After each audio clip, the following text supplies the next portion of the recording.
Halloween is a much beloved and often well-represented holiday in most major forms of media. Every October, it's splattered everywhere. The dulcet tones of spooky, scary skeletons permeate your very being. Horror films start showing up on every streaming service and cable network in existence, and TV series have special episodes to commemorate the holiday. You're really at no loss of options when it comes to Halloween-spirited media around this time of year. Of course, I know a lot of people immediately jump to scary movies and the like when they think of Halloween, but to me, the spirit of Halloween is a lot more than just being spooky. It's this wonderful time of year where we get to not only celebrate the macabre, but also indulge in tons of candy and dress up as whatever we see fit. It's a celebration of creativity, individuality, and childhood, even for adults. Halloween urges us to release that inner child, to have fun, play dress up, and make believe. It brings out this fun, bright energy to starkly contrast the dark, yet somehow cutesy aesthetic that we associate with the season. It's this feeling that Costume Quest aims to capture. Costume Quest as a franchise is honestly one of a kind. Video games, in my opinion, are severely lacking that Halloween subgenre that is so present in other forms of media, especially movies and TV. Now, some of you may be quick to point out that there are tons of scary games out there that fit in with the holiday, and you wouldn't be wrong, but that's not exactly what I mean. Not only does Costume Quest aim to capture the feeling of Halloween, but it tells a story strictly about Halloween, which is something I'm only used to seeing in made-for-TV movies, TV specials, and some films that usually fit into the horror genre anyway.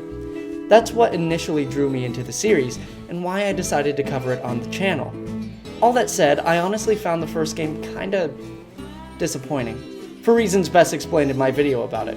Simply put, it nailed all of the inspirations, but failed to back it up with compelling gameplay. I can only hope that the sequel does something to remedy this, but there's only so much to talk about before taking a proper look at the game itself.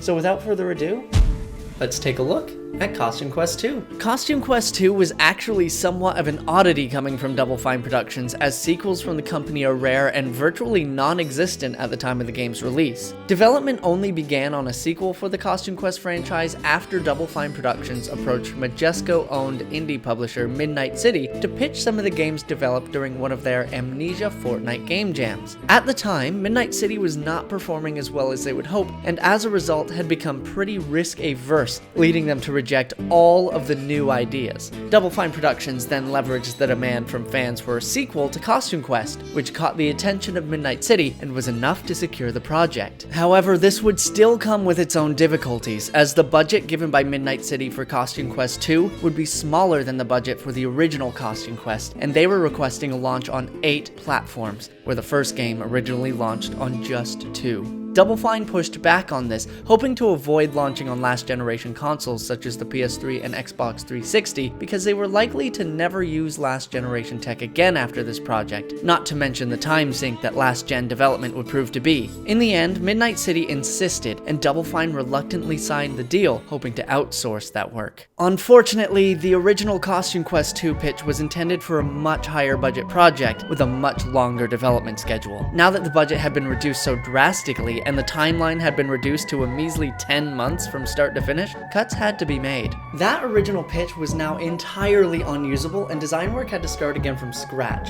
The game that eventually released differed a fair amount from the original vision for the project. You can see this immediately after starting the game. Or before the game? Grubbins on Ice, the DLC for Costume Quest 1, ends with a cliffhanger where the kids go through a portal in an attempt to return home and end up in this empty space filled with other portals leading to who knows where.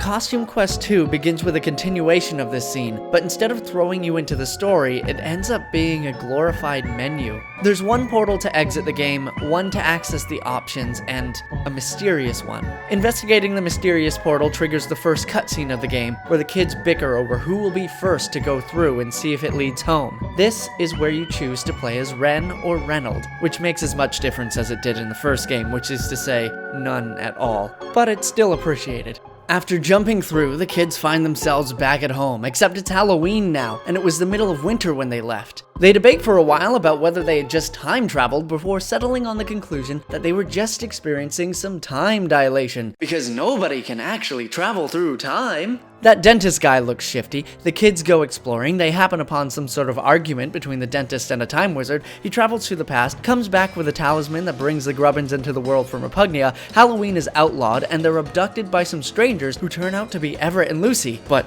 from the future. Guess you were wrong about the time travel thing, eh, Lucy? Anyway, the future has now descended into some sort of neo-dystopian, dental hygiene-centric dictatorship, and it's up to Ren and Reynold as some pseudo-chosen ones to restore natural order to the world and return Halloween to its former glory. In order to aid you in this goal, Everett and Lucy give you some costumes that are stored in their shed. This is where you meet Corvus, who serves as the combat tutorial NPC for the game. In the tutorial, he brings you up to speed on the mechanics that were already present in the first game, but don't worry, you'll be returning to him as the story progresses. It's after this that Lucy informs you that you must go back to the past to intercept Dr. Oral White. Yes, the dentist's name is Oral White.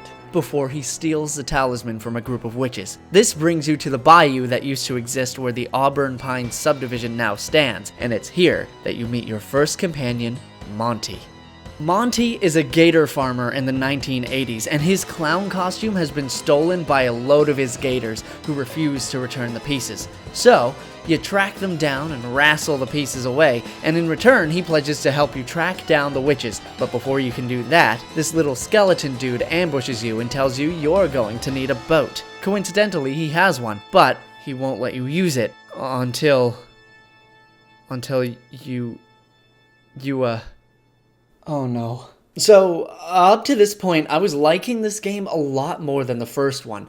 I mean, it's still only the beginning, but the pacing was good, introduction to the mechanics was smooth, everything was going in its favor.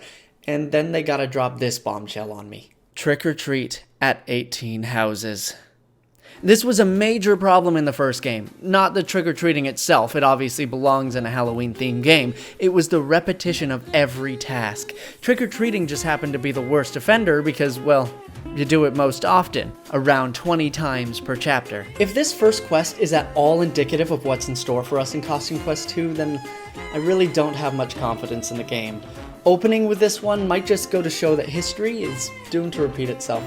But hey, we haven't actually seen the rest of the game yet, so is it really going to be a repeat of the first one?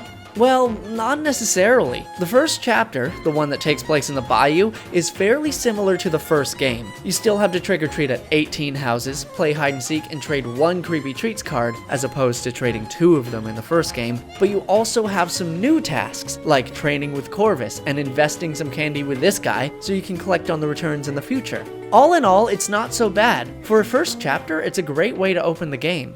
The trick-or-treating still feels incredibly repetitive, but to open a game about Halloween with trick-or-treating makes a lot of sense, and the houses in Costume Quest 2 are laid out in a much better way than in Costume Quest 1, so you're never getting lost or trying to track down a single house that you missed. Add to that the fact that you can purchase maps for every area of the game, which keep track of which houses you visited and how many secrets you found, and it makes the repetition a lot less impactful. A net positive in my opinion. In the second chapter, you still have the basic template of side quests like hide-and-seek, trade one creepy treat card, Corvus training, and collecting on your decades-long investment, but this time around, trick-or-treating is split up into 3 separate tasks. On top of that, you don't necessarily have to visit every single house for each task, because they're tracked by how many houses give you candy instead of including the houses with bad guys in them. This doesn't do away with the repetition completely, but by splitting them up into 3 distinct tasks, you get to take a break and you're rewarded with more story progression. It's a massive improvement over the first game. The flow and pacing feel so much better. I still think the game could be improved by doing less of it and adding more variety into the quest system, but I do also understand that it's difficult to add more variety into a game with a small budget and a tight timeline like this one. The changes they made make total sense in that context, and these simple adjustments are definitely enough to break up the monotony. That's not to say that there's no variety in the game.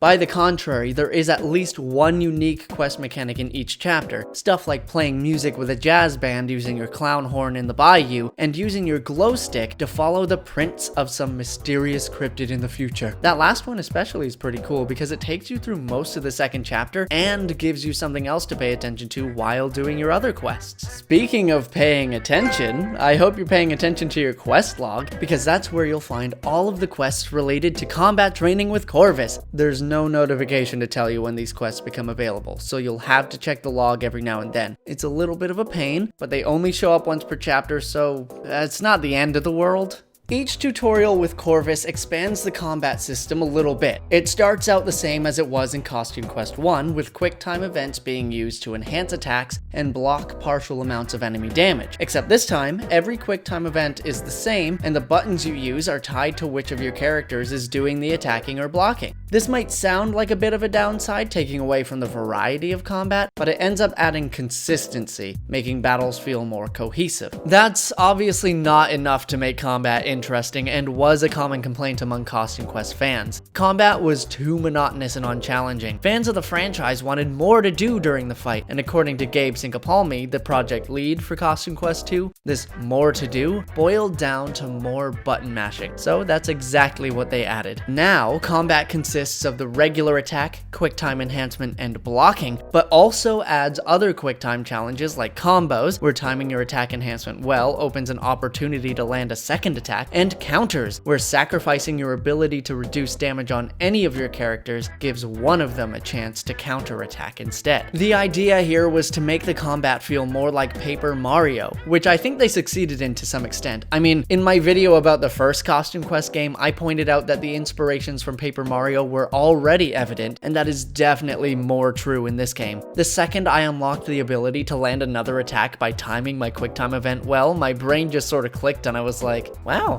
this really is Paper Mario, isn't it?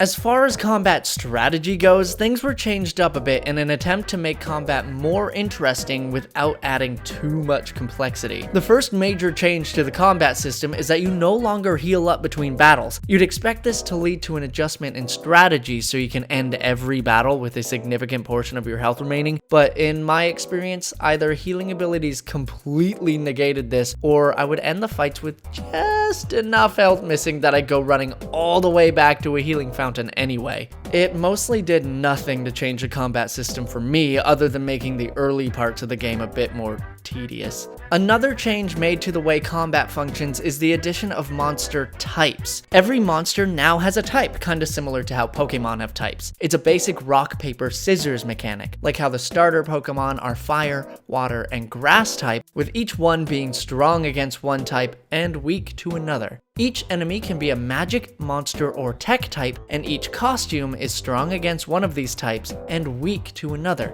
To quote Gabe Sinkapalmi, it was enough to make the player think twice about which enemy to attack, as the repercussions for ignoring it could mean defeat.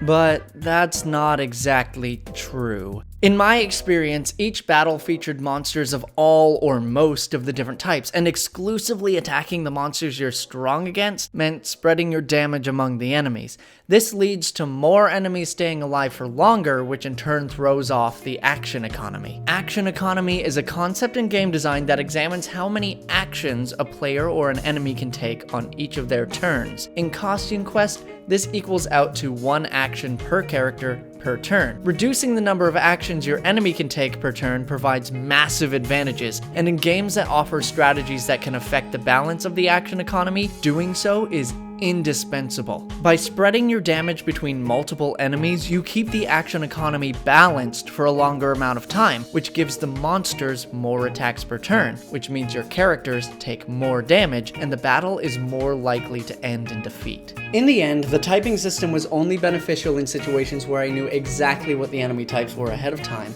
and it was enough of a hassle to work with that I ended up ignoring it completely. The most compelling combat mechanic that was added to the game comes from creepy treat cards. You see, in the second game, they did away with battle stamps and replaced them, well, with the creepy treat cards. That's not really much of a hard hit because I found the bonuses that battle stamps gave to be pretty shallow when actually used for combat. Any of the ones that granted combat abilities were pretty useless, and the ones that granted passive effects made combat feel just a bit more shallow. though. This time around, you can equip those creepy treat cards that you have been collecting along the way anyway, and each of them grants a unique activated combat ability. These can range anywhere from giving your characters extra attacks to making quick time events easier. There's even one that doubles the speed of combat. Finally, my wishes have been granted. Dude, this is way too fast. Slow down. Guys, I can't handle. No, please. Stop. Don't. Okay, I'm not doing that again. These cards can be instrumental in changing up your combat strategy and keeping things more interesting. The downside is, after using a card, it'll be placed on cooldown. And I'm not talking something like, you can't use this card for however many turns. You can't use your card again until you've gone through several battles. This can mean two things. Either A, you have to wait a few battles before using any of your cards again, which can feel slow and annoying, or B, you swap out your cards for new ones between each fight. Going through menus and deciding on new cards between each battle slows gameplay to a halt. Sure, having new strategies in each combat encounter can add depth to the game, but for me personally, it wasn't worth the interruption. I just stuck with the same cards for most of the game, and even when they weren't on cooldown, I ended up forgetting about their existence half of the time anyway. My biggest complaint about the creepy treat cards, however, doesn't stem from their use or prominence in the game. It comes from the change in their visual design. The designs are a lot flatter and definitely feel less inspired by the source material than their counterparts in the previous game. Costume Quest 1 featured grosser, more textured designs that were super reminiscent of Wacky Packages cards. These just feel kind of empty and uninspired. The designs don't really live up to the name Creepy Treats. But I digress. All of the additions that were made to combat to account for strategy still make little to no difference in boss fights, similar to how things worked in the first game. Creepy treat abilities won't affect bosses, and you'll be down to your regular moves. The only boss I encountered that had any sort of unique mechanic was Ophirion, who insults whoever he plans to attack, giving you a better opportunity to counter his attacks. Even the final boss just feels like a basic attack the weak spots slog. Also, I don't know what it was about the final boss, but every time I tried to fight him with the robot costume on, the robot would change into candy corn, which, like, the candy corn costume is funny and all, but it definitely wasn't very helpful here. Speaking of costumes, I just have to say, Chicago-style Cerberus is the best thing I've ever seen, and I love it so freaking much. Why can't all of my heroes be him? Thank you, that's all, send tweet. All of the costumes are brand new to this game, and even when they include costumes with the same premise as Costume Quest 1, they're an entirely new design. Collecting costumes and choosing which ones to keep on my team remains my favorite part about these games. There are some downsides, like how the out-of-combat abilities are still a bit lackluster, especially when you consider that the Thomas Jefferson costume ability is a solution to almost every single problem in the game. Seriously, this arises way too often. There are so many times throughout the game when you'll find an NPC and they'll go, hey, I know something really cool, but I'm not telling you, no way, no how. And then you slap on the Jefferson costume and they're all, yeah, so I went to see Teen Wolf in the theater and had a big ol' hot dog. Dude, it was awesome.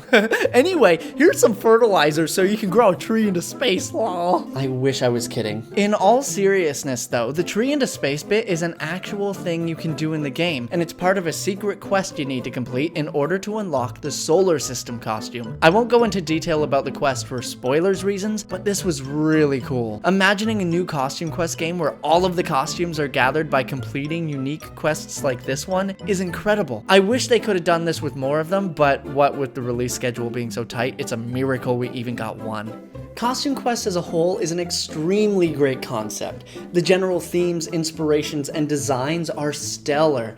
The part where the franchise falls short is the gameplay. It often feels inconsistent, rushed, and shallow, or sometimes just clunky and repetitive.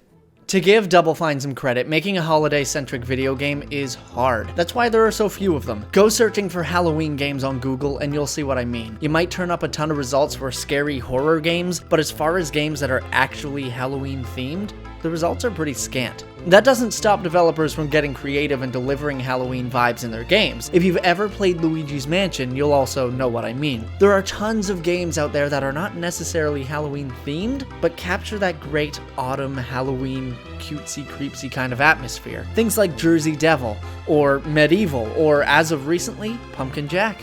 It seems like the trick to having a great Halloween game is to not make it about Halloween, ironically enough. All is not lost for the Costume Quest franchise, though. A comic based on the game series titled Invasion of the Candy Snatchers, released around the same time as Costume Quest 2, and succeeds in capturing the feelings that the game franchise aimed for. Not only that, but I am a huge fan of the Amazon Prime original cartoon. It captures a lot of feelings that I believe the developers of the games were aiming for, while mixing it with the kind of atmosphere that I'll go out on a limb and compare to something like Gravity Falls. It's loaded to the brim with charm and comedy, and honestly, might end up on my yearly October cartoons marathon with the likes of Over the Garden Wall. It's incredible, and I cannot recommend it enough. The direction the cartoon series has taken the franchise is absolutely perfect, and I really hope they continue it. But as for the games, would I want more?